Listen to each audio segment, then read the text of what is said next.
All right, Zig coming in on the top 10 on the show, we have Diane Kendig. Diane is a writer, poet, and teacher. Born and raised in Canton, Ohio, where she currently resides again after decades of living elsewhere. Diane has 5 poetry chapbooks published, the most recent being Woman with a Fan. Before that was Prison Terms, before that The Places We Find Ourselves, before that Diane Kendig's Greatest Hits, and this started off A Tunnel of Flute Song. She also co-edited the tribute anthology In Company of Russell Atkins. Russell Atkins may sound familiar if you listen to the last episode with Kent Taylor, and you're going to hear that name again, all right? Anyway, Diane is the recipient of 2 Ohio Arts Council Individual Excellent Awards in Poetry. She has also received awards from the Fulbright Foundation and the National Endowment for the Humanities. She has held artist residencies at Yaddo and at Cuyahoga National Park. Her book, Prison Terms, was a finalist for the Kathy Smith Bowers contest. She won a Sears Foundation Award for teaching and an Outstanding Education Award at the University of Findlay, where she was a professor for 2 decades. In addition to her writing and literature classes on campus, she regularly taught in the university prison program in medium security. She also taught at Cleveland State University, Kent State, Cuyahoga Community College, and Bentley University in Massachusetts. Diane is much too accomplished to be on the show, but we are lucky to be able to pick her mind. We dive into some writing habits, the importance of journaling, the bar for how easy it is for one to continue their writing habits, even though we kind of get in our own way of that. This was a very inspired conversation. My friend Kent Taylor, the poet, who, if you listen to the last few episodes we've talked to, recommended I dive into Diane's work, and I'm glad I did.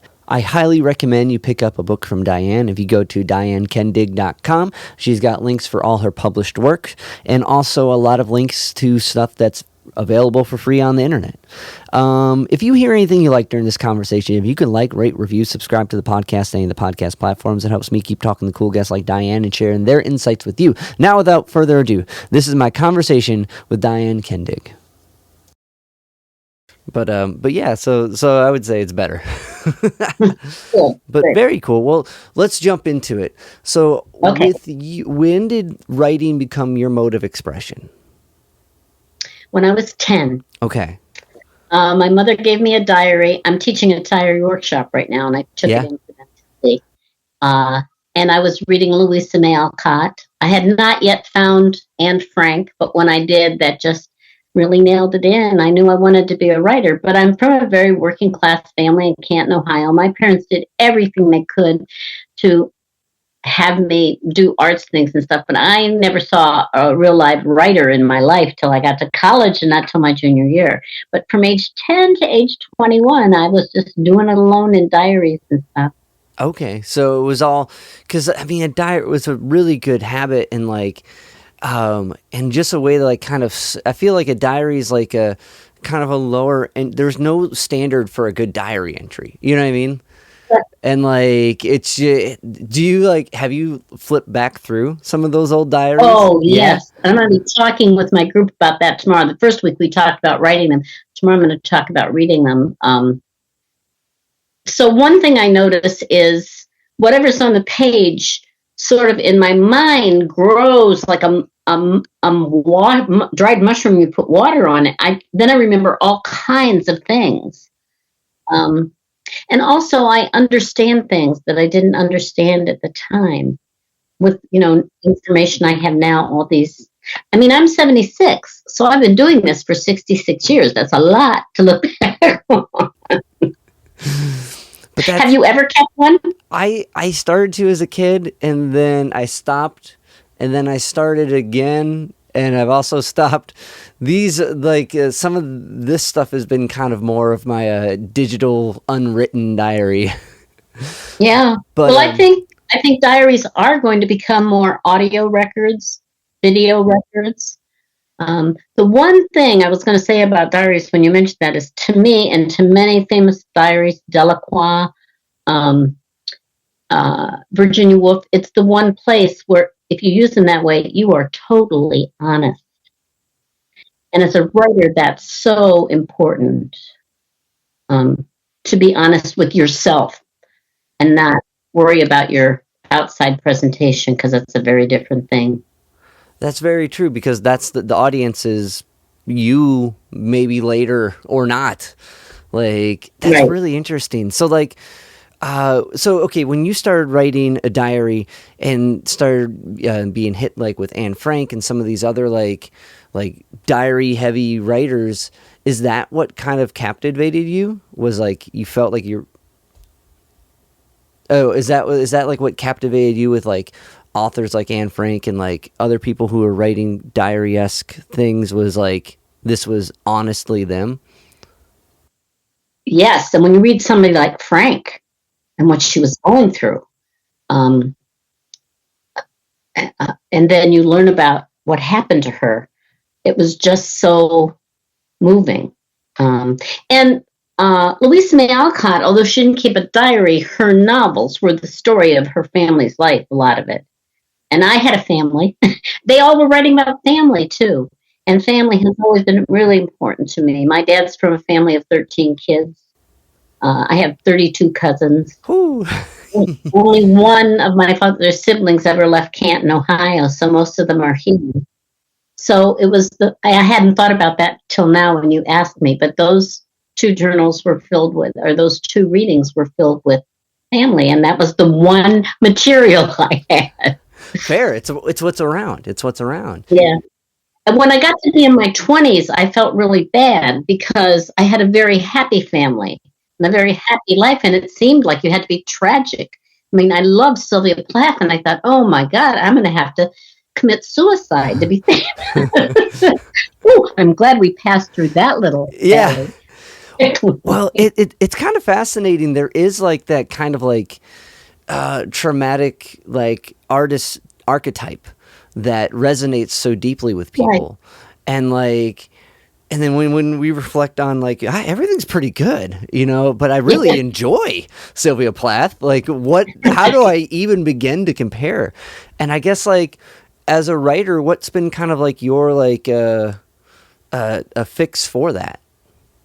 One of the things that happened, I told you I never saw a real writer until my junior year of college.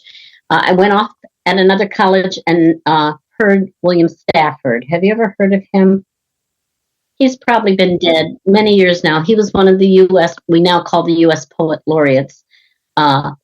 He was somebody who argued against that, who said, the way I feel about psychiatric distress is that it's just such a shame. You shouldn't have to be in order to be a writer. And his life was, and he didn't have an easy life. He was with a church that, and he was a conscientious objector during World War II. During World War II, those people were threatened on the streets to be killed, and he had to work in a camp, and he had seen some tough times, but he got out, he went to school, he had a wife, 5 kids, and he was just always, he wasn't even particularly cheerful person, but he was a smiley person, and his poetry was hooked into nature. And meeting him, although I went through the Sylvia Plath thing after that and a lot of angst, anything that happened to me, I could turn into angst.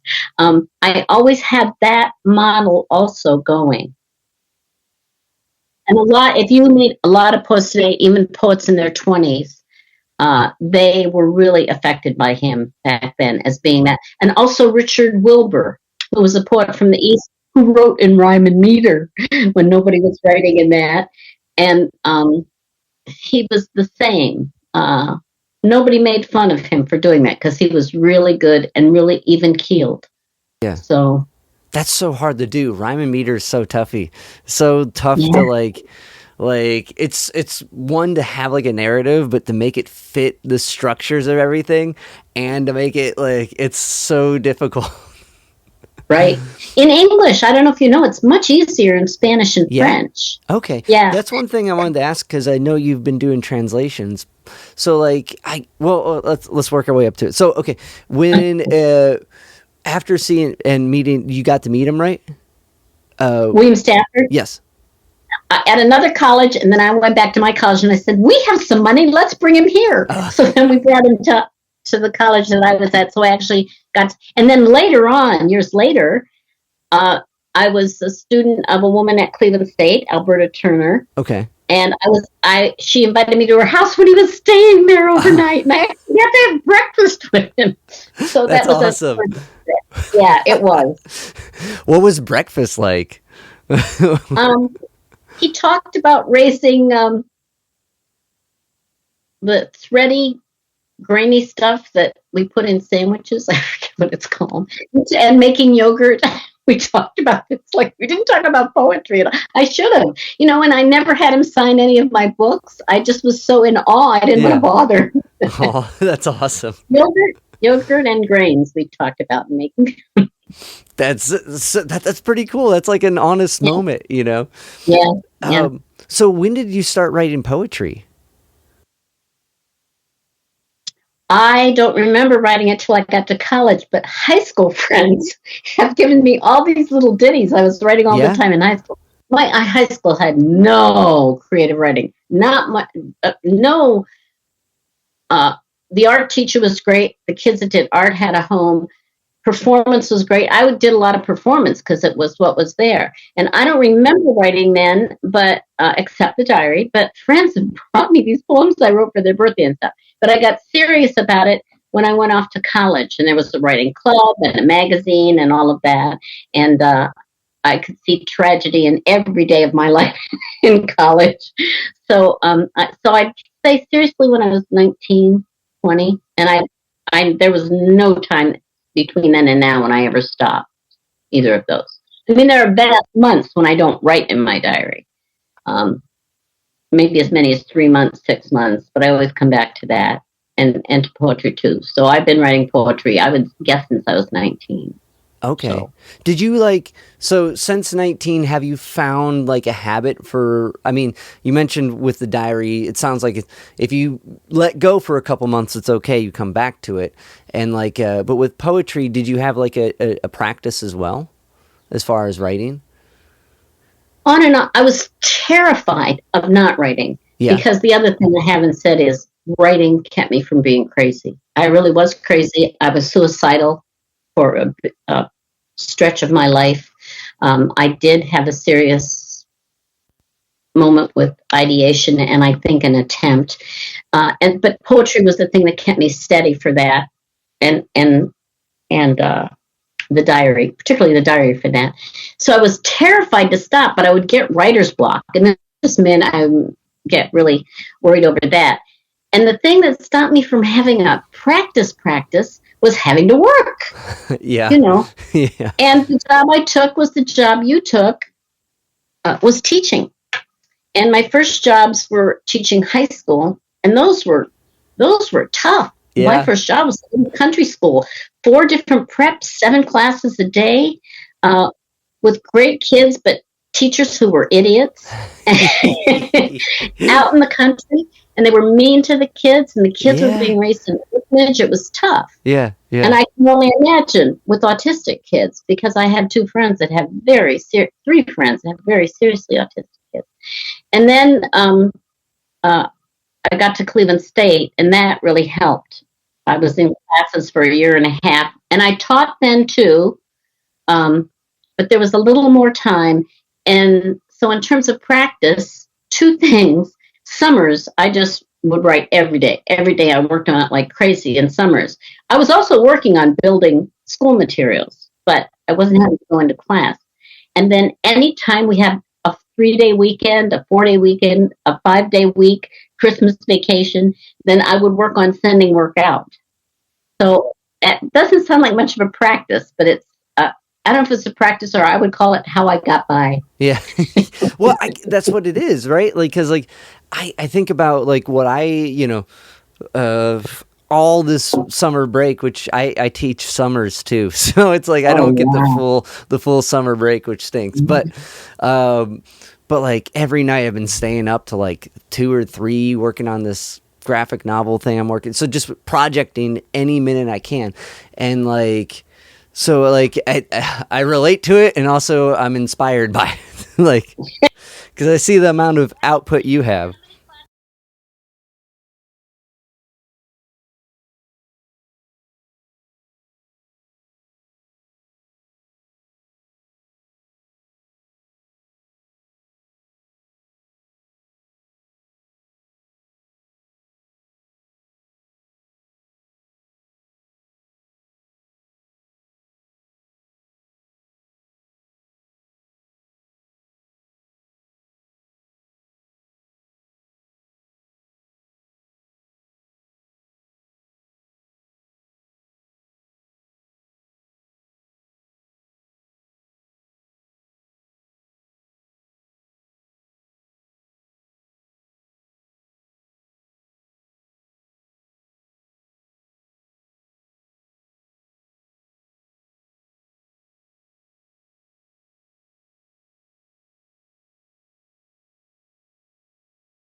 Yeah.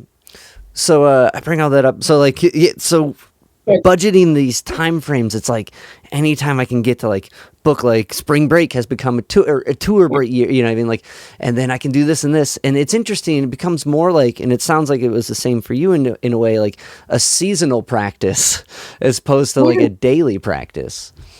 Yeah. Also, you're a late night person, I gather. Kind of. I wake up at 5 usually, but Wow. when I don't have to, I sleep. My body's like shuts down. Like, Okay. I went sometimes days without sleeping when I was younger. I need a lot more sleep now, but I could never work then. yeah, Morning. So that's another part of my practice. Now, I always try to say the very first thing in the morning yeah. for writing. Okay. And I start by reading a poem every morning. Yeah, very cool. Like, cause like I think I find when I read poetry, I start to think in whoever I'm like the cadence or whatever I'm reading, and then I try to write every morning for about 10 minutes, just doing a sensory writing. And like that's been my practice, and then pulling that and piecing it together, the songs or poems later on. But like when I've done exercises to go back to this, to try to put it in a meter, I'm like 2 lines and I'm like locked. I'm like, oh, how do I say what I want to say and make it fit like the syllabolic like structure? When you write, is it a journal writing? Is it like, do you come up with an exercise of a thing you're working on? Like, what's it in the morning after you read your poem?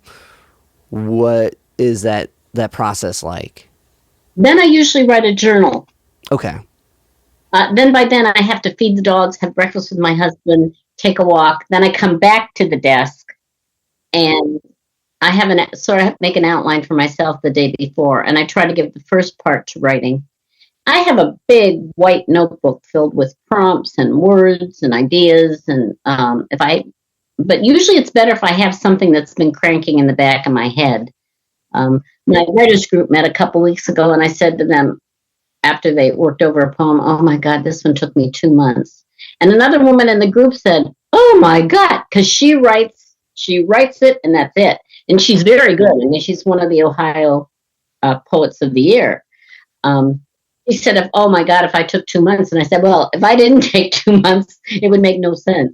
I get a rhythm sometimes, and I try to figure out where that's going, or I have an idea, or I have a phrase, and then I spend the poem trying to figure out what it's trying to say. Okay, because kind of going off the rhythm, the one poem I heard a recording of you read was the one inspired by Dave Van Rock. And as far as rhythm goes, I was like, man, that was really cool. Like, so. Well, do you know his song? Afterwards, I looked it up and I was like, yeah, oh my God, it's just a ripoff of his. Right. It's so good. I tried to get people in other states to do that. I thought, oh my gosh, it'd be great to have one for every state like Van Ronk. I heard Van Ronk once in San Francisco in a very small cellar. Oh wow. Yeah. That had to be cool. But yeah, it's so when you think of rhythm, are you going more kind of song based, or are you thinking rhythm poetry based, meter based? It depends on the poem. Okay. And there's that idea in contemporary poetry, free verse, where you're playing the end of the line off the syntax. Where am I going to end this line? Where does the next line stop? Where do I want the emphasis to be? So that's rhythm, but it's grammar too. It's rhythm and grammar playing with each other. Interesting. That's like, okay, that's cool though.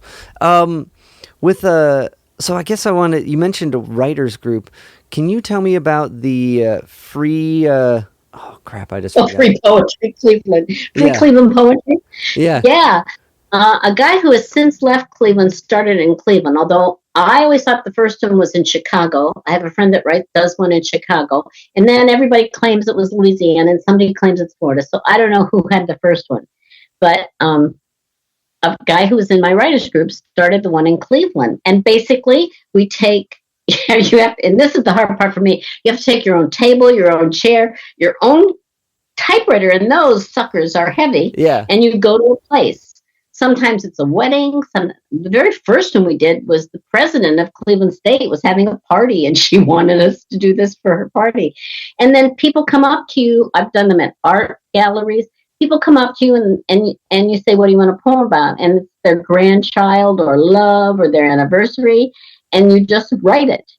And it is the most terrifying thing I've ever done in my life, because I really, if there's one thing I hate in poetry, it's cliches that people aren't, that, just slip in. I complained to Jeff Polk, the guy that started. He just throws the cliches in, and that's fine. I said, no, you got to do something with it if you have a cliche. So for me, it's like trying to figure out a way to be poetic. And often I use alliteration. I've done some with rhyme. But and then they'll walk away for 10 minutes and come back. So you have 10 minutes to write that poem. And they've done them all over. I think one was at the Art Museum for the African American Journalists Association. I wasn't at that one. I was the one. And then we did that event that's downtown on Playhouse Square, where they're all different artists doing things. I forget what that was. I think it starts with an F. It'll come back. But yes, I know what you're talking about. I've done that 2 years. And then add to all of that, sometimes you're sitting there sweating. And the world's going on around you. Like, I got and people, nobody gets charged anything. Some outfits have found a way to pay us like $10 or whatever, or we put it in a fund. The woman that I hope I can think before this is over, the woman that's sort of taken it over from Jeff, she works for Inc., the place writing for children at something, Lake Erie Inc., and she's doing it now, and she did it in Florida, I think, before she ever came here, and she's really good, and she's a great poet, and here I am forgetting her. I've published her, and I've forgotten her name, but she's taken it over, and it's still going on. I haven't done as much lately, because of carrying the stuff. I need to get a wagon. So is there anything else you wanted to know about it? That's fascinating. What I meant to bring up was the freelance writing workshop with Russell Atkins. Oh, that was Kent Taylor, and that was way before my time. Oh, okay. Well, Kent, and I don't know if you know, that was not just a workshop. That was also a magazine, right? That he did with a woman named Adelaide Simon. Okay. Yep. And it published some of the first poems of now famous African American poets in the United States. The whole run is archived in the New York Public Library. Oh, I did not know that. Yeah. All right. So Kent would know a lot more about that. I came to Cleveland in the 70s. DA was a member of that. I don't know if you know that. Yeah. So Kent was I've been talking with Kent a bit, and he was telling me that you were at some of those, and he's like, Diane would probably know more, because I can't remember, because I asked him what was a typical meeting like, what it looked like, and he's like, maybe Diane might remember more than I do. No, I came in to Cleveland from Oberlin in 76 to the Cleveland State workshops. Got it. Okay. And Russell was coming then to those, and so that and there was one across the street that the Cleveland Poets League put on, and I went to those, and Russell came to both of those, but the ones that Kent was in preceded that.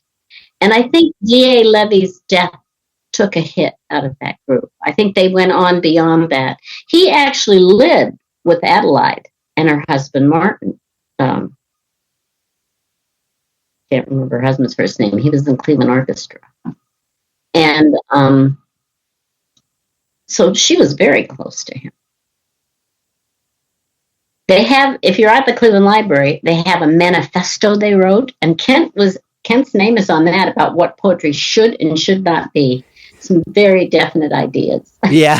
A lot of them promoted by Russell, who had some very strong ideas about what poetry should be.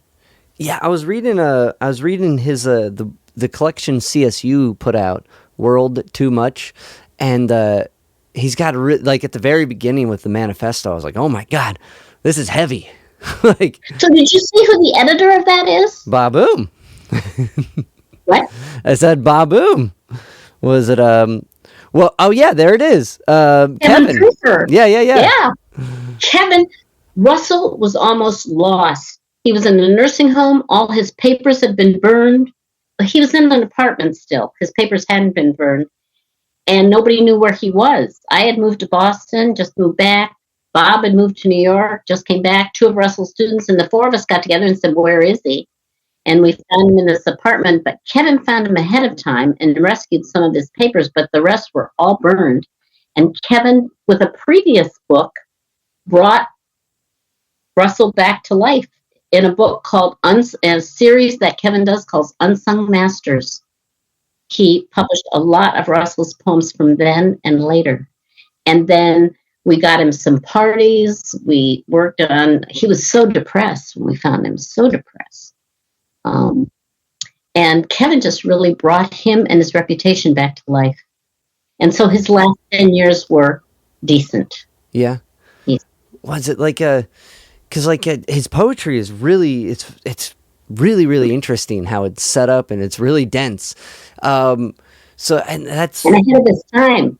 And ahead of his time. Yeah. And if I can just say something about his poetry, he had a lot of conflict with some of the other Black poets because they were all writing about race, and they sort of thought he was a baby because he didn't want to write about it. And he used to say, I'm Black, I know it. I want to write about my neighborhood. I want to write about flowers. And when that last book came out that you have, Amiri Baraka sent him a note that it's terrific, Russell. So that all came together at the end.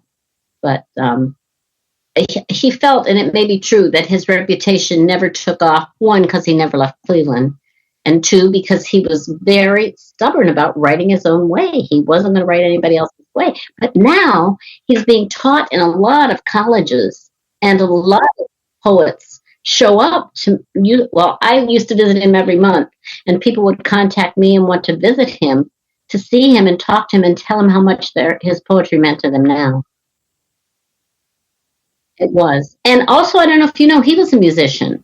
Yeah, I was just talking to my friend Alex Benedict, who I think talked with you, and he mentioned that. I didn't know that, and I guess he also wrote like some works that haven't been put out, some like symphonies. An opera? Okay, yeah, and I was like, what? That's sick! Like that's so cool. That's like it's so. Okay, that's like really fascinating. One, it's amazing that Kevin came in like.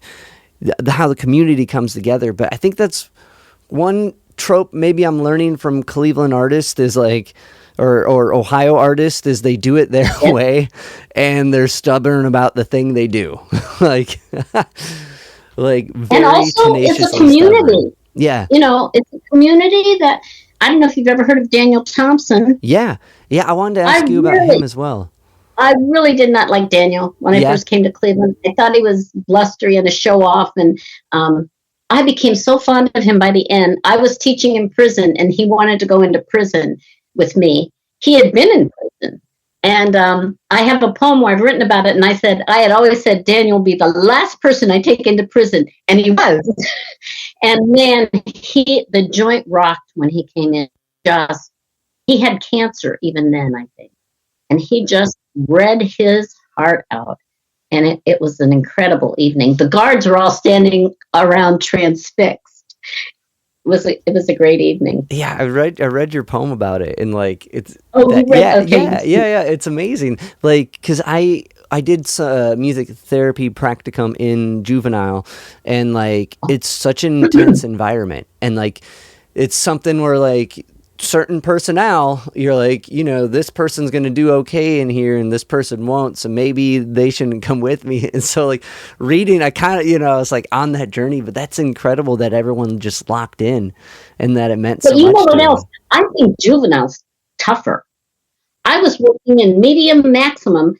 Those guys, it was their last chance. They had spent most of their life in prison. They were coming to the end of the gig, and they were trying to figure out a way not to F up again.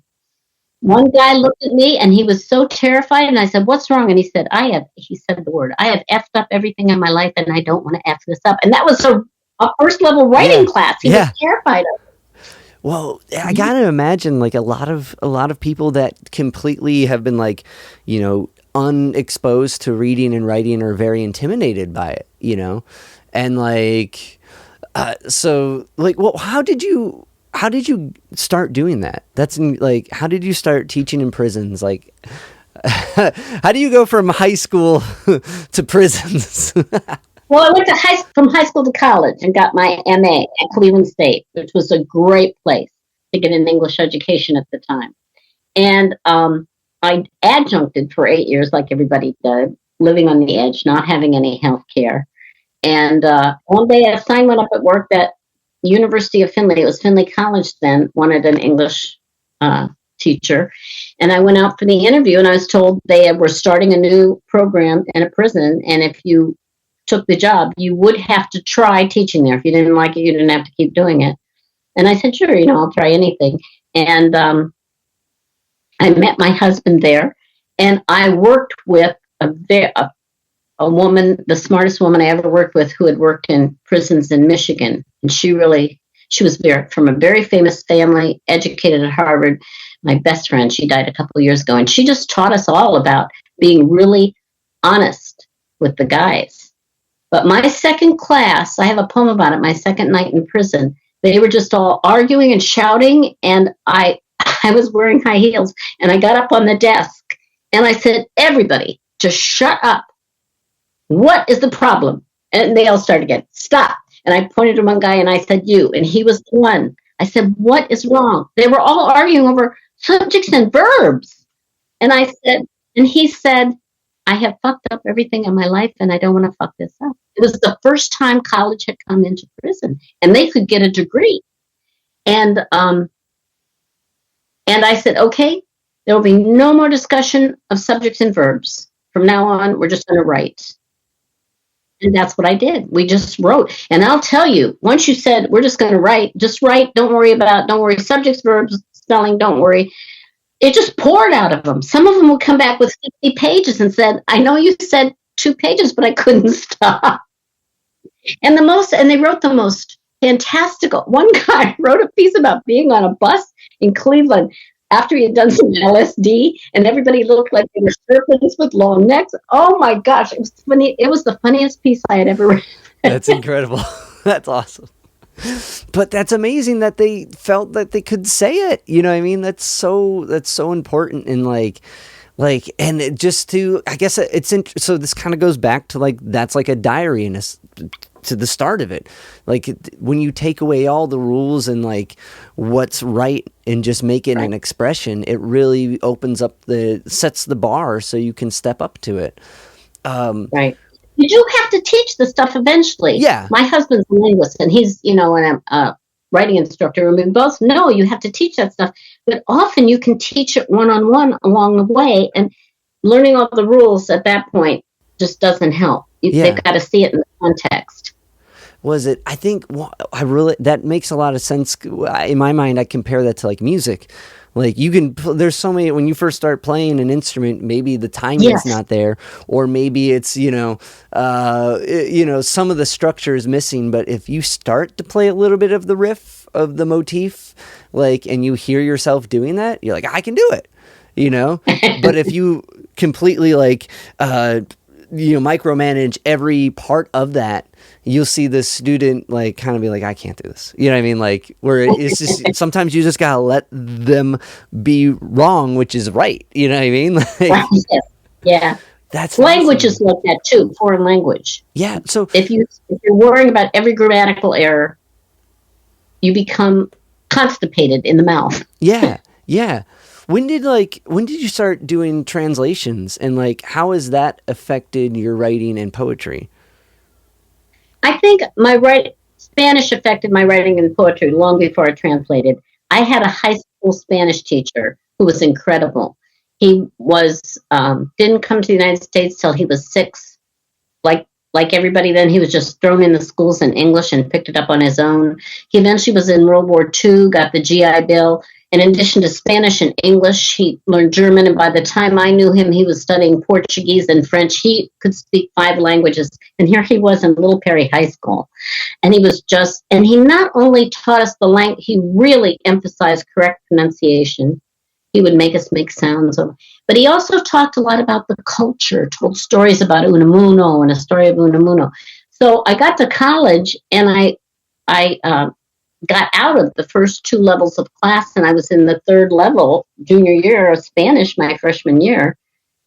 And I was getting a teaching certificate. So when you've got a minor, you're qualified to teach. And I thought, I don't know this language well enough to teach it.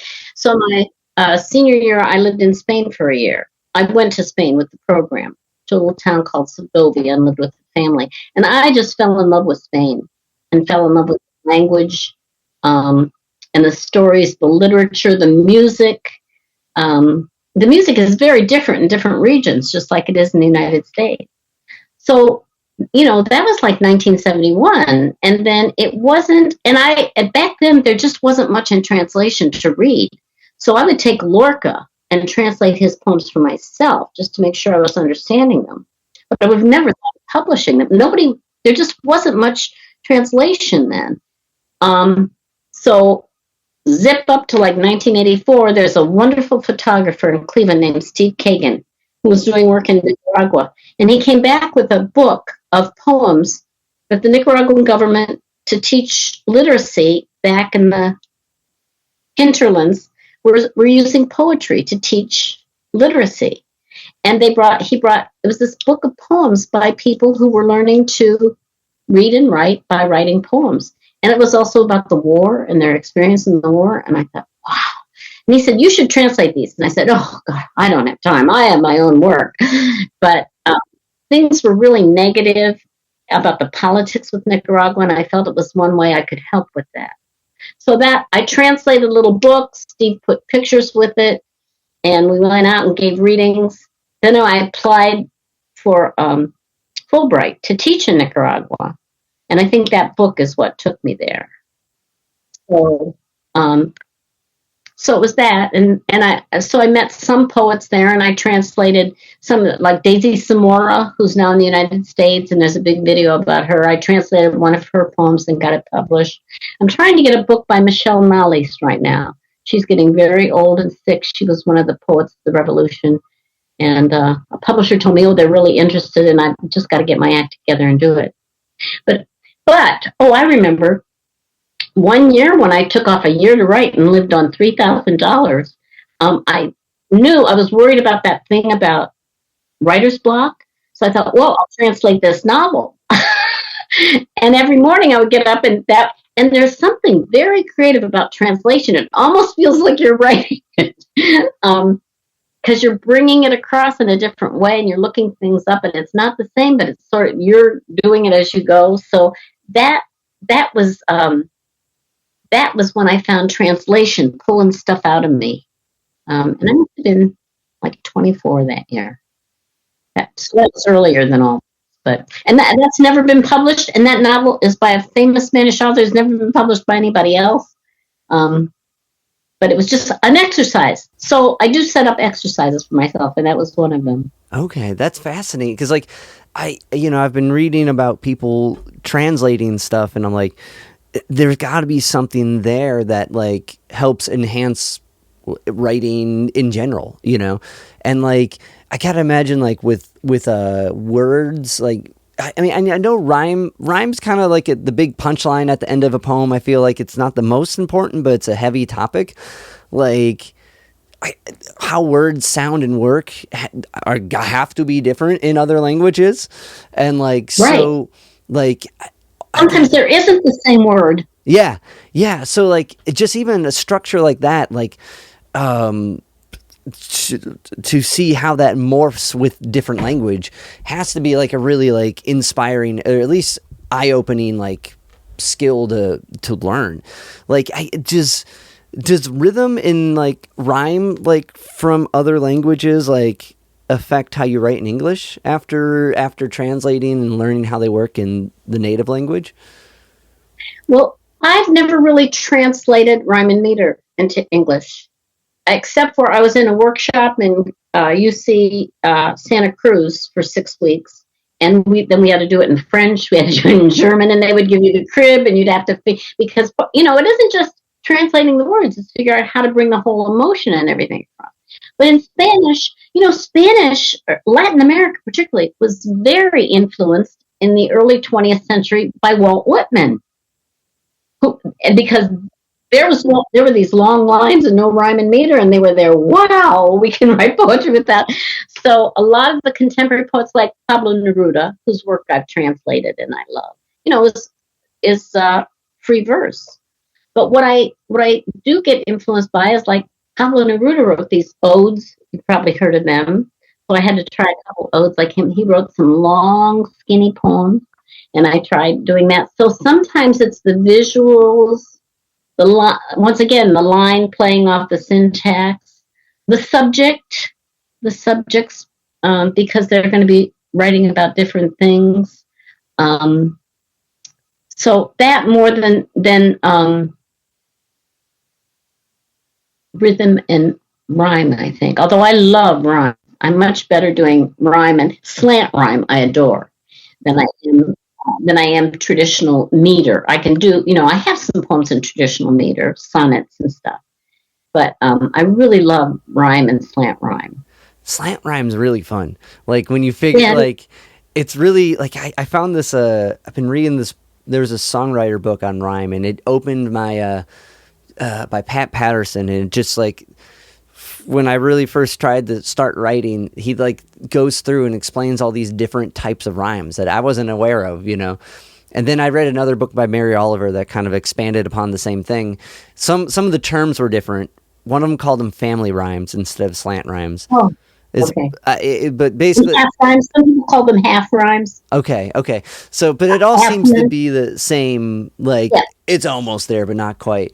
And, like, it was just, I was like, wow, this opens up the world in a way, Yeah. I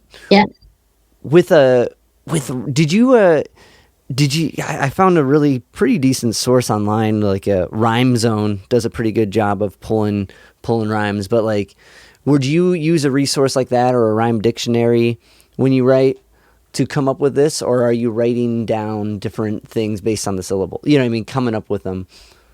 I usually don't use an outside source. One or two times I have when I was really stuck, but mostly I really start down through the alphabet in my head with, band, canned, Dan, but I have to watch that, because then I get into all one syllable, and 2 and 3 syllables are much more fun.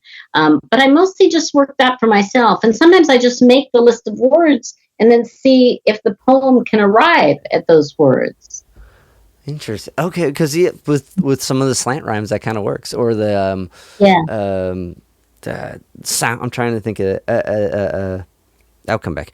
But so when did, like, one thing I find interesting too is, like, a lot of poets will publish other poets, and, like, it seems like this kind of rite of passage in a way, and, like, this kind of, like, way to help out, people you're influenced by. Like, did you I don't know, does that make sense? Like, would you say, like, kind of part of the writing is publishing not only your own work but other people's work?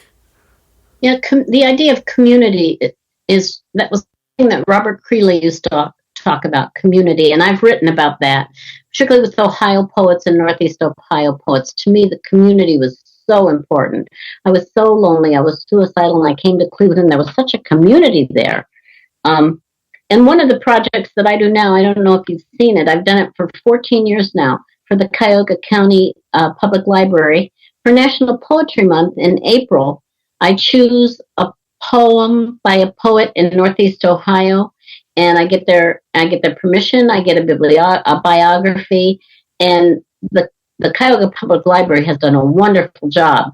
Each day in April, they publish that poem with the poet's bio and any links to their sites or whatever that they want. And they have a mailing list of people that want to get it. We now have 7,000 people that get the poem every day. I've been doing it 14 years, so that's 30 poets a year. Multiply that. I don't know, it's like 420. And I've never published anybody twice except by accident. Kevin Proofer, I published twice because I forgot I published him.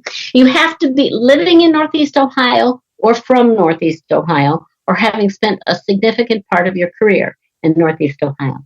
So Kevin, 1 year the library lost the whole thing. So I went back, and any of those poets who had a book in the meantime, I published them. So that was 7 poets. But out of the 420, at least 412 poets from Northeast Ohio. And that's how rich this area is. These were not just, guys talking on the street. These were all people that you had to have a book or to have at least 5 poems published in 3 different journals. And some poets are self-published, and that's okay. But I just think having to publish somewhere else, you're getting somebody's recognition other than yourself. So we had that as a rule, but it has been really fun. The librarian that did that is retiring this year, so they may retire me too. And I'm looking for another project. I think I have an idea for one, but I think that's really important. And for me, the Poets League of Greater Cleveland, when I first started, and Cleveland State, most of them. Cleveland State published my first book. And Leonard Trewick, who is an editorial genius, as well as a wonderful poet and still living, was the editor for that. He was terrific. That's incredible.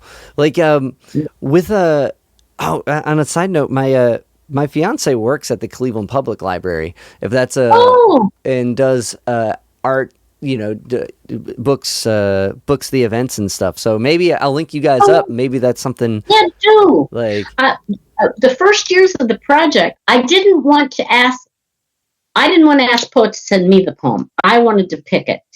So, but I couldn't afford buying 30 books a year. And the first couple of years, I really depended on that. Their poetry collection is amazing. I don't know if you've ever looked at their 20th century poetry collection, not to mention their Ohio collection. I forget what that's called. There's a name for that section of books, but it's just incredible. They also have a lot of Russell Atkins stuff that I thought you weren't able to get anywhere, and you can pull up that manifesto and one of his plays that's really a translation of a famous Spanish author. It's called The Nail, that he just rewrote into English, is there, and I had never found that anywhere else. Kind of going back to Russell, I wanted to ask about, you have the book in company with Russell Atkins.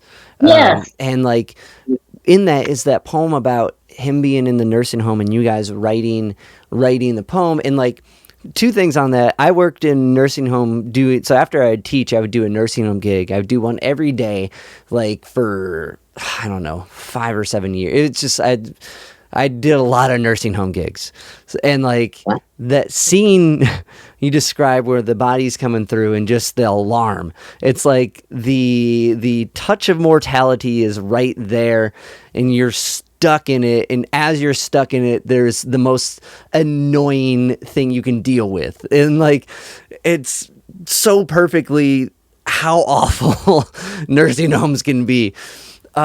But you guys were working on a poem, and my question is with that, like, what was it like writing with Russell? Like, how did he approach writing, and like, as far as like poetry goes, and like, do you find yourself maybe kind of using some of those like approaches that you guys did together on your own now? I don't know if this story is going to answer your question or not. If not, press me afterwards. That was the last poem he ever wrote. And if you look, it's in the last book that Kevin published, World Did Too Much. And he hadn't written for a couple of years before that, I don't think. And I was basically scribing. I was writing down what he said, and then I typed it and brought it back the next time. But at the same time, Bob and Kevin were coming and going. And he could be really cantankerous. And he said, Diane is changing my work. She's smoothing it over. She's making it nice. I said, I did not. I wrote down exactly what you said. But he would often write a poem. And then Bob was working with him once. And he had a couple lines. And he said, okay, Now we're going to complicate this. Remember how you said his poetry was just like really dense? So it'd be like, sort of the way you might say it, maybe, barely. And then he would say, okay, now we're going to complicate this. Use apostrophes the way he used apostrophes, like worlded too much. So I came to his process very late in life when he couldn't write. We tried bringing him a typewriter. We tried putting things there. He just didn't have the coordination. He'd been through so very much. So we were just helping him. Years earlier, he used to come to the workshops, and I don't remember him ever bringing a poem. And he would always come late because he always took the bus. You've probably seen his bus poems. And he would sit in the back and just listen. And I got to know him because I didn't want him taking the bus home at 10 o'clock on a Friday night, and I would give him rides. And he would say, oh, no, you can't go to my house. This neighborhood's too dangerous. And I said, Russell, I work at Tri-C Metro, I had a man crawl in my bedroom window in Cleveland Heights. I had a man mug me on the streets of Cleveland Heights for my purse, which only had 7 cents in it. So, Russell, I'm fine with this. So then that was our life then, and then I didn't come back till 40 years later. So I don't know. Does that answer your question? I don't know too much about the process. Yeah. It's just so interesting because, like,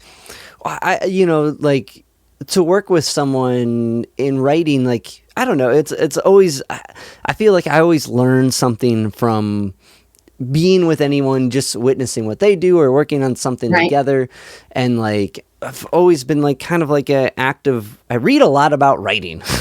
Which is maybe, I don't know, maybe counterintuitive. Oh, I do too. Okay. I love it. And like, there's like just so many bits that like somebody does, and it's always fascinating to like kind of like build off those bits. And like, I don't know, with someone like you who's worked with a lot of different writers and like has all these different like experiences with like teaching and translating, there's so many like bits I imagine you've accumulated along the way.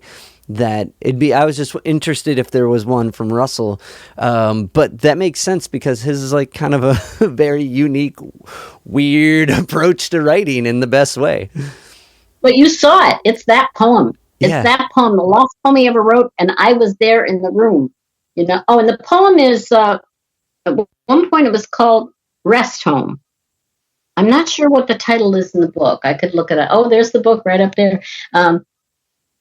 I'm not sure. I'll when I look at, but it's in. If you have worlded too much, the poem is there with a different title, and it's in there. It got published. So, but the experience itself was a poem, and I haven't talked about this at all. But starting in 1980, I was doing poetry in the schools for the Ohio Arts Council, never as the main gig, also always on the side. I'm telling you, if you can just get out of the way of little kids. They are talking in poetry. If you just you stop and say, write that down what you just said. It was, I remember teaching at my first high school and I was getting to write haikus and some kid wrote this wonderful haiku. And I said, and that's it. And he said, that's poetry? And I said, yes. And he said, that was too easy. Okay. So like, that's fascinating, right? Like there's I think there's a flow state or like a simplicity to so many of these like heavy things we admire and are inspired by that like getting out of your own way is like like we slowly build up this thing to get in our own way. And like how do you get out of your own way? Like, cause like when I read your work, there's a lot of really interesting like and it makes sense now after we've talked about it, but kind of like journalistic approach, like that poem about Russell is kind of a perfect one because it's like that moment in time. And like a good poem, I think, does that regardless of the form. But anyway, so how do you stay out of your own way? Well, I'm really different than Laura. My friend Laura does it by getting it down quick. And instead, I'm like, it takes me forever to get it down, and then I go back and I'm scraping crap away.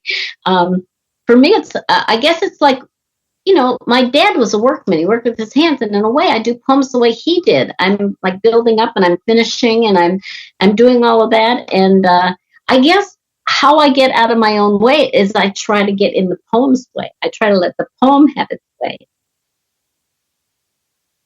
it's like you lose your personality and the poem becomes the thing. I've been doing a lot more lately poems like the Daniel and the Russell that are stories. I've got two and I've got two more coming, or I've been watching a lot of Dateline, which I'm not proud of. And I'm just fascinated by it, especially having worked in prison, you know.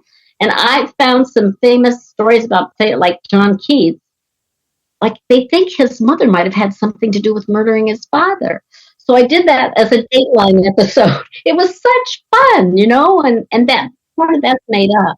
My most recent poem that is about my husband and I were on Route 66, and we went early one morning to see the house that Bonnie and Clyde shot their way out of. And we found a couple there that was celebrating their honeymoon, and they came down in their pajamas and took photos with us. And that's a wonderful story. A friend just saw the title and she said, "Oh my gosh, that's the most amazing title," you know. So telling stories lately has been fun in poems. I'm not very good with fiction, and I can't even imagine doing a graphic novel. Are you having a kick with that? Yeah, it's been like I've always drawn a little bit in high school, and so it's been a big learning curve. What I've been doing is I interviewed an artist for the podcast who ultimately he couldn't do a spoken interview, so he did a written interview because he had ALS. He's like, it kept going off. Yeah, and he was like, I can't talk anymore. I have ALS. And I didn't know I didn't even know how to respond. And I was talking to my fiance Hope, and she was like, "We'll see if he'll do a written one." I didn't know maybe she didn't know how like heavy ALS was at the moment because she was working, and like so I was like, "All right, I'll see."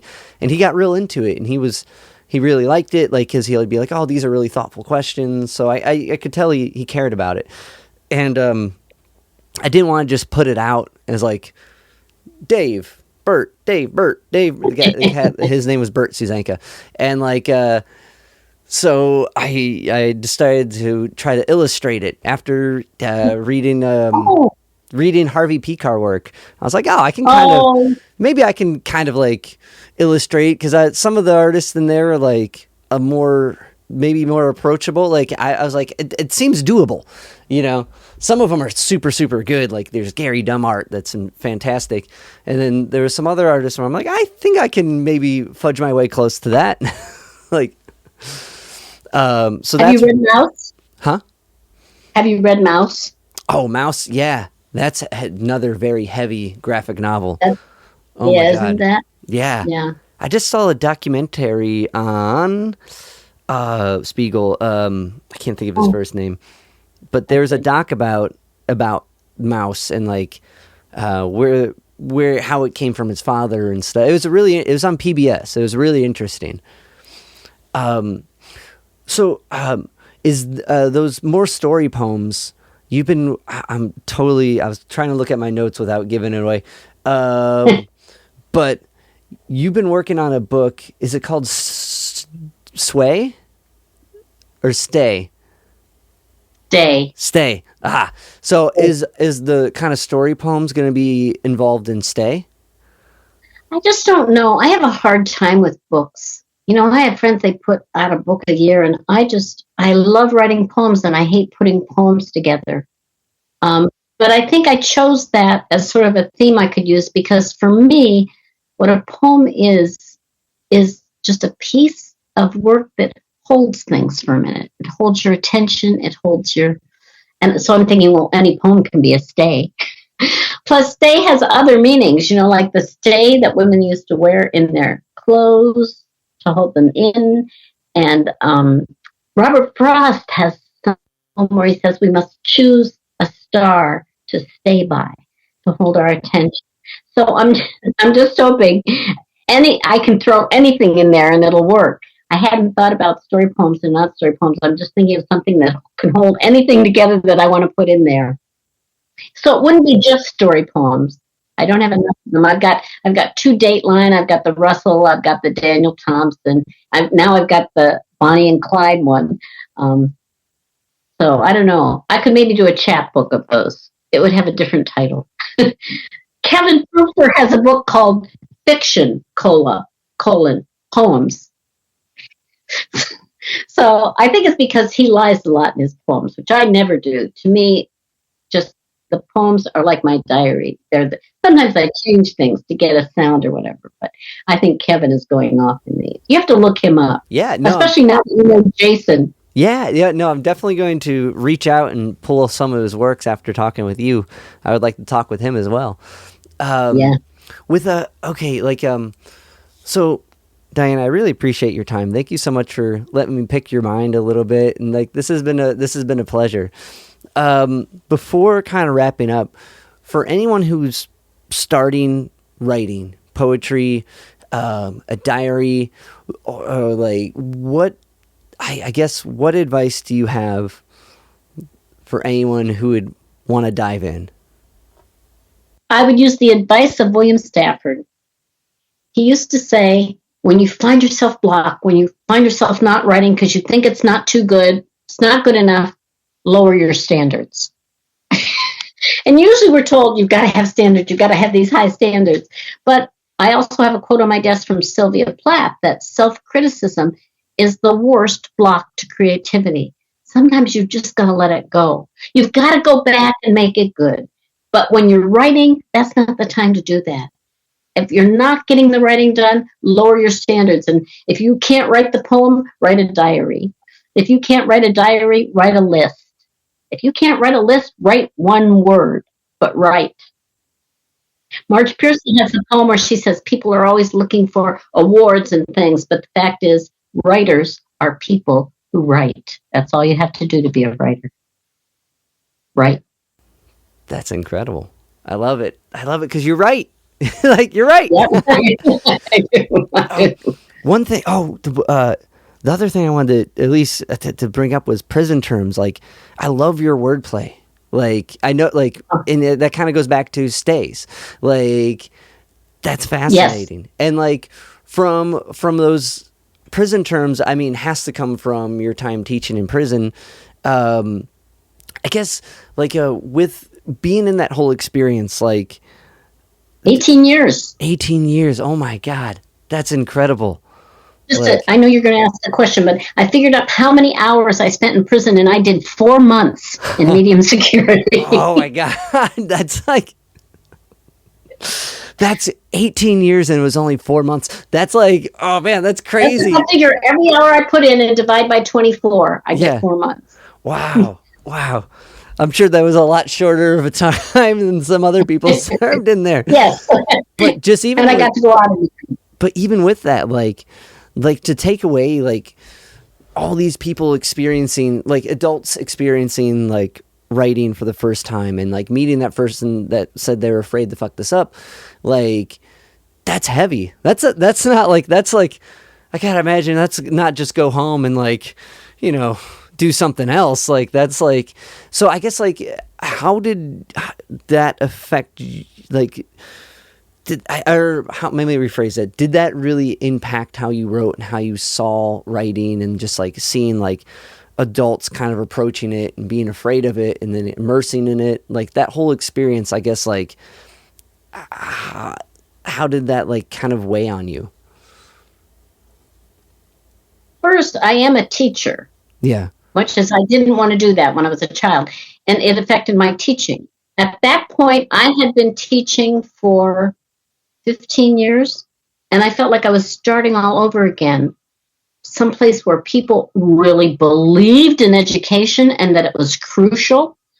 So I only ever missed one class there, those 18 years. I just felt it was so important and that every moment was important.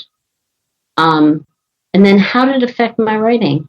I guess I always want my writing to be a reflection of my life somehow and to be as honest as I can make it. Even the one short story I have is based on my life and the essays that I write. And so it just seemed very important there to be honest with them and honest in my work. And then to be writing about it because there's so many misconceptions about, that's what I wanted most out of that book. There's so many misconceptions about inmates and prisons. And I wanted that to reflect that they are so much more multifaceted than people think. Our first week there, one of the math teachers said to my friend, who I told you was brilliant and had taught in prison, well, what do we call them, inmates or prisoners? And she said, we're going to call them students, because that's what they were to us. And most of those men, a lot of those men have died. I stayed in contact with many of them, and 2 are living. One is now in Cleveland, and I see him regularly. Took him out to Edwin's when he got off parole. And he had been in from 83 to just a couple years ago. And the other one is still in there and will probably never get out. So I'm still in touch with him. And many of them have died because prison is a tough place. Yeah, yeah. But that's inspiring, just like, because like I also find myself like with the kids I work with, structure is an entirely like important deal. So like I hardly take days off unless it's like I have to do some medical thing or take someone be that. But I often don't take days off, and like not that I think it's a good thing. I think I should take more days off, but I'm inspired by your drive to like how important that is, because I relate to that a little bit different flavor with the kiddos I work with. That one class that I missed, I taught Monday and Wednesday. I taught that one class, missed that one class on a Wednesday. By Friday, I had 24 get well cards. Oh my God, that's amazing.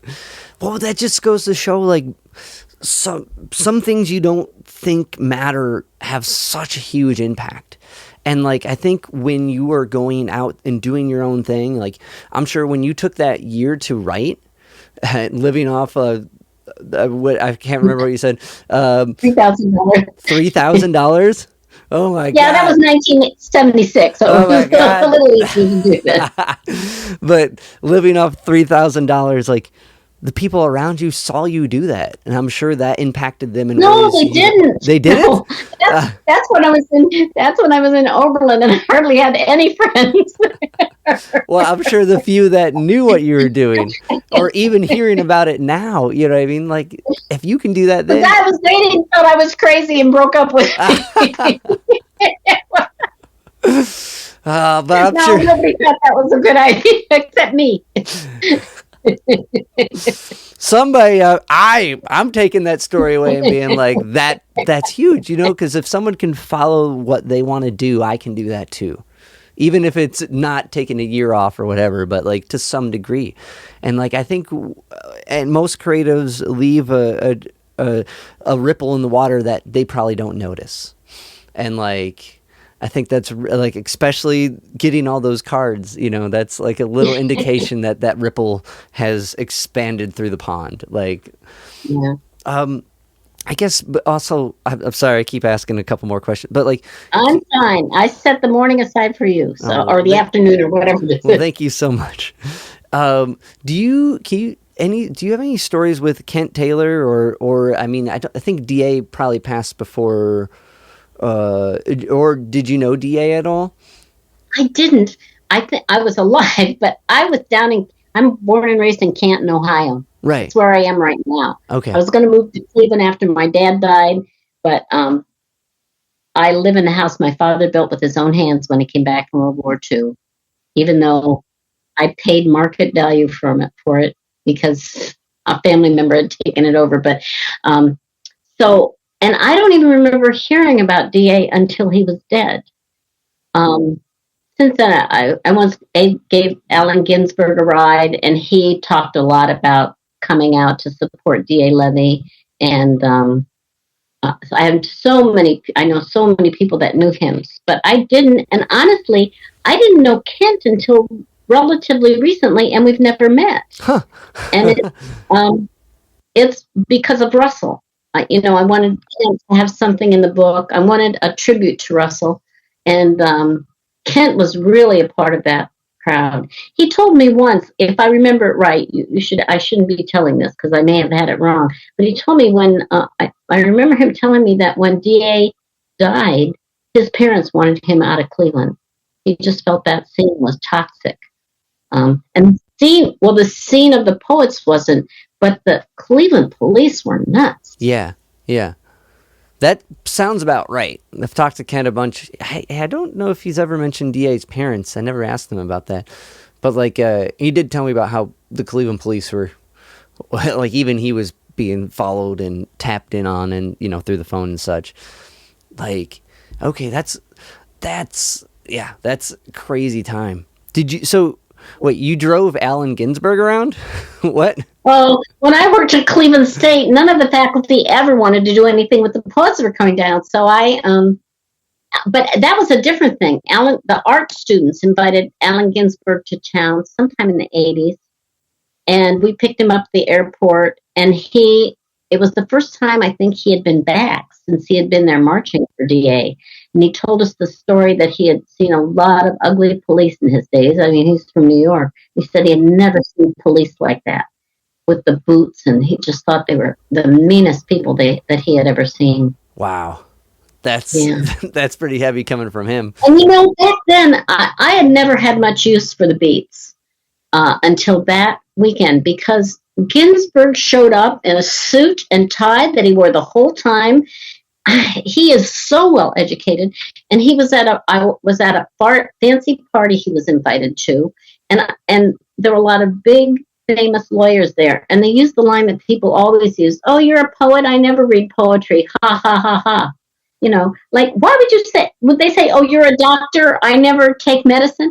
And he would say, "Well, perhaps you've heard of the famous case that I was in with the Supreme Court, blah, blah, blah," and he'd quote all the law to him. He was such a gentleman, his whole team there, and so educated, and I had a totally different picture of him. And then when my translations of Nicaraguan came out, Ferlinghetti carried that book in his bookstore from the time it was published, and I went into the store once, and he's counter, working the counter. And I really did a reverse. So, yeah, Ginsberg, Robert Creeley I took around, Tilly Olson I took around, and I didn't have a new car. I had a 1976 Granada that the shifter was falling out, and I had to keep taping it up. And, Milosz, the Nobel poet, we took him to a little Polish restaurant in the flats, and I had a little unicorn on my dashboard that a guy had given me, and Milosz, the Nobel poet, not yet, but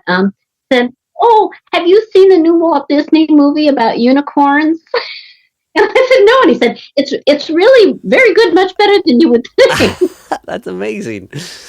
He was. Oh, and Shamus Haney, he was just the best. Do you know him, the Irish poet who was the Nobel poet? Okay. And Cleveland State had him before he was Nobel.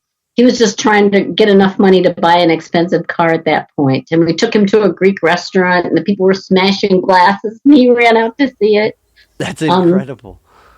And Vazhneshensky, the Russian poet. Okay. For him and Haney, crowds just came, all the Irish came for Haney, all the Russians came for Vazhneshensky. Americans didn't come for readings like that. But the immigrant community, or the second generation or third generation community, would come to hear those poets. It was really, Cleveland State had an incredible poetry reading series. Yeah, that's really, really cool. Man, I think Alex, did Mary Oliver do stuff too with Cleveland State? She mostly, I don't remember her ever giving a reading when I was there. She tended to be at Case. I know she was at Case Western Reserve, I believe, the weekend that we all heard that James Wright died. And she read a poem she had written. Do you know about James Wright? Yeah. So, and I remember she was at Case Western Reserve then. So maybe she came to Cleveland State. Sometimes like Oberlin, Case, and Cleveland State, they'd get a poet so they could get more money while just being in the area. But I don't remember at Cleveland State. But I left in 1984. So she might come after that. Gotcha. That's incredible. I feel like you got to write like a Stays version of driving these poets around. I do have journal entries. I have an incredible journal entry about Adrian Rich that I published in my blog. So that's all. I do have journal accounts of all those. That's incredible. Yeah. That's so cool. Yeah, like when Kent turned me on to your work, and I read some of your poetry, And like, and then I read that In Company was Russell's book, Russell. But then when I found your email and was going down your whole web, I was like, oh my God, there's so much stuff. It's incredible. It's That's because I'm old. And that's the advantage of not committing suicide. I've just learned, if you just stay alive, man, you can get a whole lot done. That's true. That's true. It's true. Yeah. Well, it's such a, temporary solution, or, permanent problem for a permanent solution for a temporary problem. Right. And like, that's so cool that writing was your anchor, Saved me. Writing saved me. It did. And and what's so inspiring about that is we all have access to writing, Right. Yeah. With I guess with journals, like when you're teaching this journal class, what's like the first step for someone who wants to start a journal? Like, well, a lot of people, I know a lot of these people I'm working with now, I've never taught a class in journals before. This is just week 1. I got week 2 next week. And then I don't know if you know, Cleveland has the American Diary Institute that's just been started by a young woman named... That's cool. No, I did not know. And she's collecting journals by Americans, not necessarily famous. She went to 2 institutions trying to get support, and they said, no, not if you're just collecting everyday people. You have to collect important people. And she said, what if Anne Frank's diary had come into a museum and people said, well, this is just a kid. Who cares? She said, I'm collecting everybody. It's a wonderful, wonderful thing. So we're going to go there for the 3rd week. But the first week, and a lot of people, a writer's group I attended the week before, a lot of women poets said, I just started, and like you, I started and then I didn't do it. And I started, and I said, one problem is a lot of people think a diary is daily, and it doesn't have to be. If you want to start a diary, you can think that you're just going to write it when you're depressed, or you're just going to write it when you have something wonderful to share. I have a friend that just kept a diary the 5 times her 5 children were born. That's still a diary. So don't put the pressure on yourself unless you need that kind of pressure. Some people do. Yeah. You don't need the pressure that you have to do it any certain time. Think about how you'd like it to go and try it. And if you drop off and don't do it for a while, it doesn't mean you can't come back to it. So don't put a lot of pressure on yourself to produce, would be the first thing I would say. If you do want to get serious about it, think about a practice. What time of day is good for you? I've always used a loose leaf notebook, not because I ever want to tear anything out. I have never removed anything, but that way I can take paper with me and put it back in there when I'm done with any kind of paper. Sometimes I have just a little sheet of paper and I glue it onto the paper. But I think, to me, that's the thing. 2 things seem to me to block writers who are not. And one is they think it has to be every day or it has to be regular, and it doesn't have to be.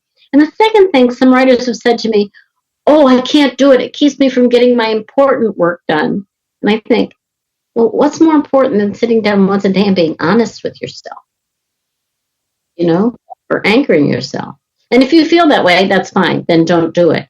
But that doesn't have to be the block. Because if you look at Virginia Woolf, if you look at Henry David Thoreau, I have 14 volumes of Henry David Thoreau's work. And he's still got that one book, Walden, that everybody takes with them. And he wrote other things too, reviews in newspapers. And Virginia Woolf, 8 volumes of diaries, 5 volumes of the letters she wrote, and she still got 8 incredible novels written and reviewed. So you can get done whatever needs to be done, and they serve different purpose. I think that's well said. That would never stop me. Yeah.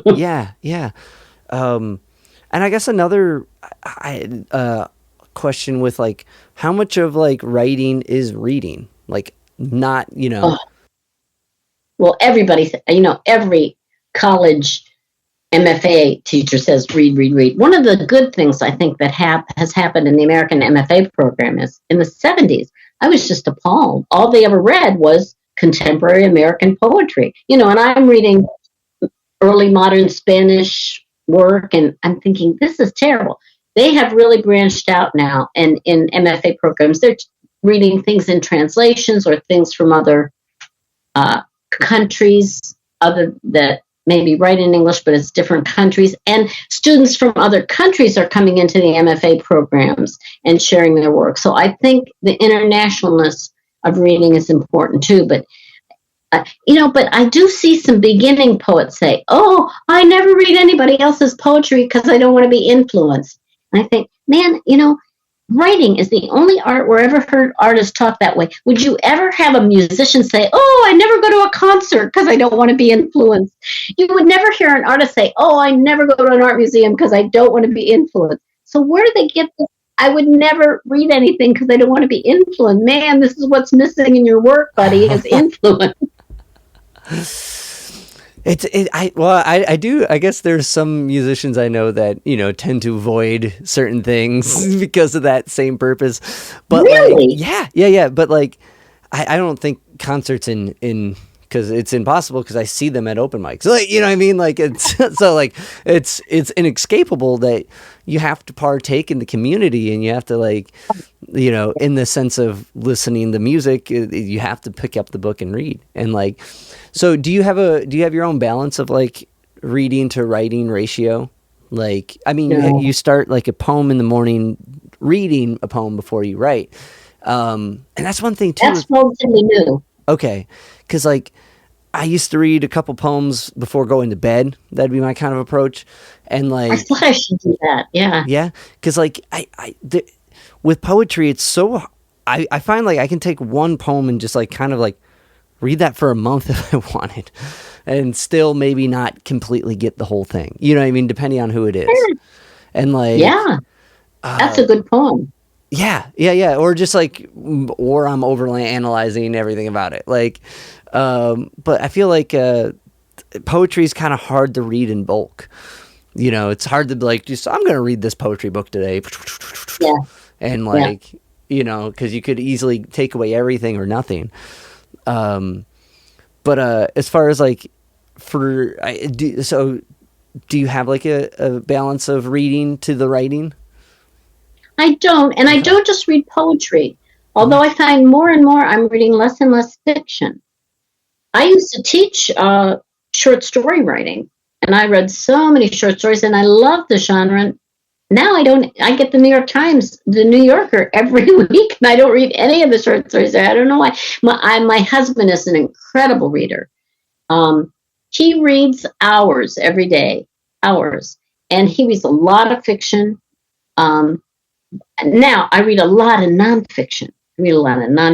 Essays and full-length works. I read the New York Times every day. I read the New Yorker every week, cover to cover, every single thing. I wish I could not read the whole things, but I read those too. And often the New York Times gives me ideas for poems, especially the science section on Wednesday. Man, what we're learning about our bodies and about animals and communication and that's right there in the New York Times every Wednesday. And I get it in print so I can open it up and see the big pictures. Yeah. So, but I don't measure it. Have you ever heard of a common book? A common book? I'm not familiar, no. Common book? There's a commonplace book, they were called too.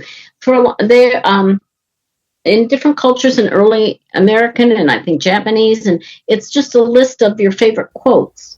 Oh, okay. From things you've been reading. Yeah. And I've always kept a separate notebook of that, although I put the title, the author, quotes, and then I used to always try to write a little review as a practice for doing reviews. So I do keep a list of more than a list, I keep a page almost on everything that I read. Not every New Yorker, not every New York Times, but every book I read. I just finished one today by Maureen McLean. Quote I just found online. I thought, oh my gosh, because she uses a lot of sound. Some of it's rhyme, it's not. And so I had to get it from Ohio Link. I couldn't get it from my local library, and I loved it. And it's due tomorrow. And I said to my husband, "Oh, I've got to find time to take." He said, "I'm going to the library today." And I said, "Wait, I got to take my notes." And I really lightly pencil the thing, so I'm erasing those and copying it into my notebook, and. So I don't keep any balance. I need to read. So I read. Baboom. I love it. That's awesome. It makes sense. It's like you can't do the thing without partaking in it. You know, you can't become a good cook.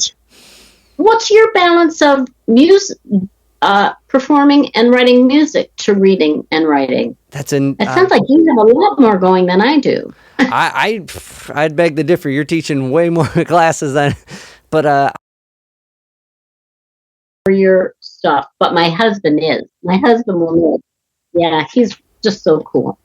Very well. You're so cool. I mean, you're doing all these incredible things, and like, Dan, I really appreciate your time and just sharing your insight. And like, it's been a pleasure to chat with you. So thank you so much. It's been great time to stay in touch. Will do. We'll stay in touch. We're not done now. All right. Sounds We're done good. for today. We're done for today. Take care. All right. See yous. Bye-bye. Bye.